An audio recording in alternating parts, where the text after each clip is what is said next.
जय सच्चिदानंद। अभी बताया गया इस तरह कि प्राण तत्व अपने भीतर, यहाँ शब्द भीतर प्रचुर मार परिणाम में भरा पड़ा है। भीतर शब्द को समझना पड़ेगा।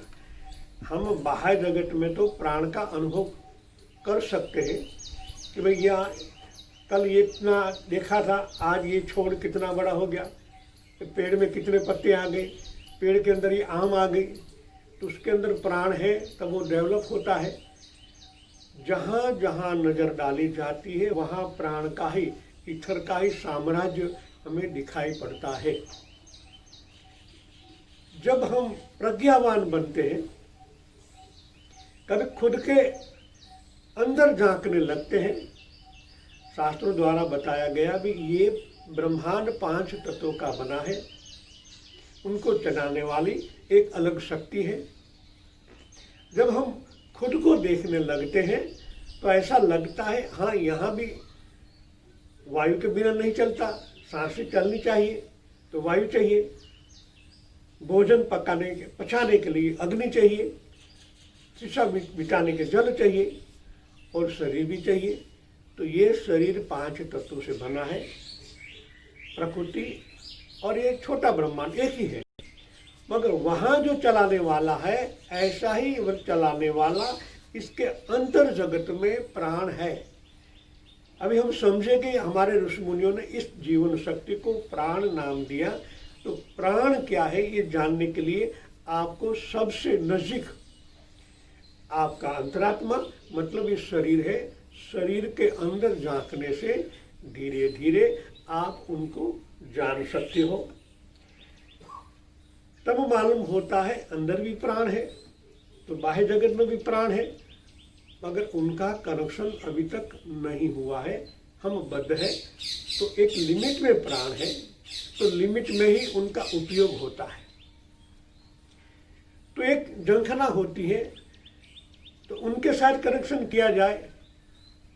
जिस तरह हम संसारी जीवन में चाहते हैं कि हमारे पास कुछ 1000 रुपये हैं, जीवन तो बहुत लंबा है, तो कुछ लाख रुपया मिल जाए तो सुख उपयोग के तरह अच्छी तरह जीवन निर्वाह कर पाएंगे। कुछ और चाहिए, ये तमन्ना रहती है कि कुछ और चाहिए, कुछ और होगा तो जीवन अच्छी तरह निर्वाह होगा। तो ये जो प्राण शक्ति हमें मिली है, उनसे इस जीवन को हिलाना चलाना आगे पीछे करना, इनसे ज़्यादा कुछ नहीं होता है। उनसे प्रचुर मात्रा में चाहिए तो इस प्रकृति से लेना पड़ेगा, तो कुछ देना पड़ेगा। लेन देन बाह्य जगत का ही एक नियम है।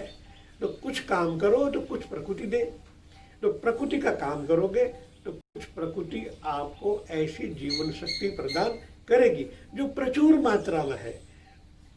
प्रकृति के भी एक अधिपति है, ये भी इनकी लिमिट में देती है। जब अनलिमिट की जरूरत होती है तो उनको माया के मायापति के साथ संपर्क में आना पड़ेगा। हमारी इच्छा अनलिमिट है, जो अनलिमिट इच्छा को पूर्ण करना हो तो अनलिमिट वाले के साथ ही कनेक्शन करना पड़ेगा। जब हम प्रज्ञावान होते हैं तो ऐसा सोचते हैं। कई लोगों ने ऐसा काम किया है तो उनके पास नर से नारायण हो गए हैं, उनके पास प्रचुर मात्रा में शक्तियां हैं। तो हमें भी ऐसा मिल जाए, हमें उनके ही संतान है तो हमें भी चाहिए, तो और प्रयत्न करना पड़ेगा। आप जैसे जैसे प्रयत्न करते हो इसी मात्रा में आपको प्राण शक्ति अधिक अधिक मिलती रहती है। यदि प्रयास किए जाए तो उस शक्ति को विश्व भंडार से और भी अधिक मात्रा में आकर्षित किया जा सकता है। विश्व के अंतराल में काम करने वाली समग्र सामर्थ्य के रूप में व्याख्यात प्राण शक्ति जड़ चेतन दोनों को प्रभावित करती है। जब इनके साथ चार जोड़ते हैं तब ज्ञान होता है। ये तो सर्वव्यापी शक्ति है। जड़ के अंदर चेतन के रूप में अलग अलग स्वरूप में ये प्राण शक्ति स्थित है।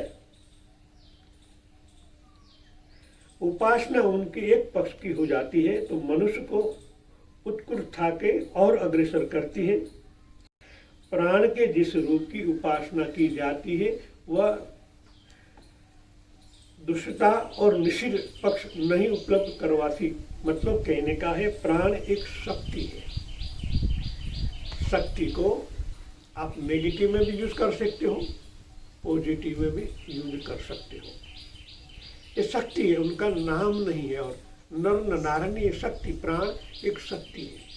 शक्ति का उपयोग हर प्रकार से आप कर सकते हो। इसी विशेषता को ब्राह्मी शक्ति, ब्रह्म प्रेरणा, साक्षात ब्रह्म आदि नामों में पुकारा गया है। इस प्राण शक्ति की व्याख्या करते हुए शास्त्रों में कहा गया, कौशिक ब्राह्मण उपनिषद, इनमें प्राण को कहा गया। ये कहते हैं कि यह प्राण ही ब्रह्म है। कोई सामान्य व्यक्ति ने नहीं कहा, हमारे ऋषि मुनि द्वारा कौशिकी ब्राह्मण उपनिषद, इसमें हमारे ऋषि मुनियों का अनुभव का निचोड़ है। उन्होंने प्राण को ही ब्रह्म कहा है।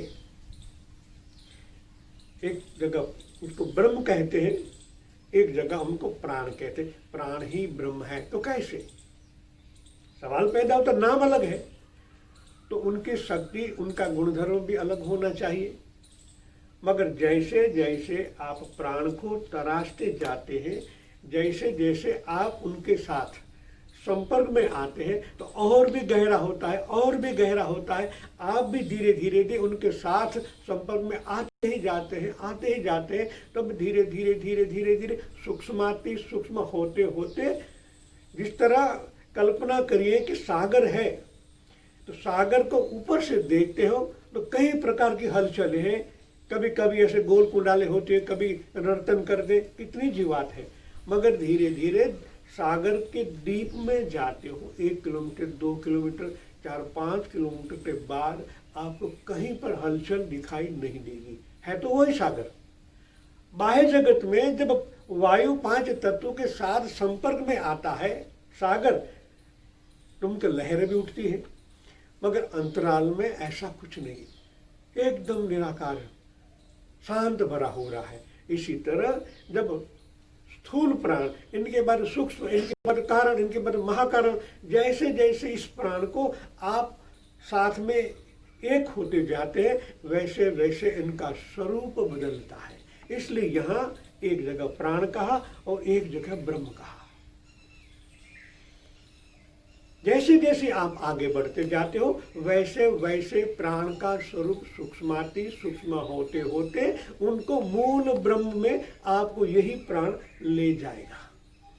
इसलिए प्राण की उपासना करने से ब्रह्म प्राप्ति होती है, ऐसा कौशिकी ब्राह्मण उपनिषद में कहा गया है। जय सच्चिदानंद।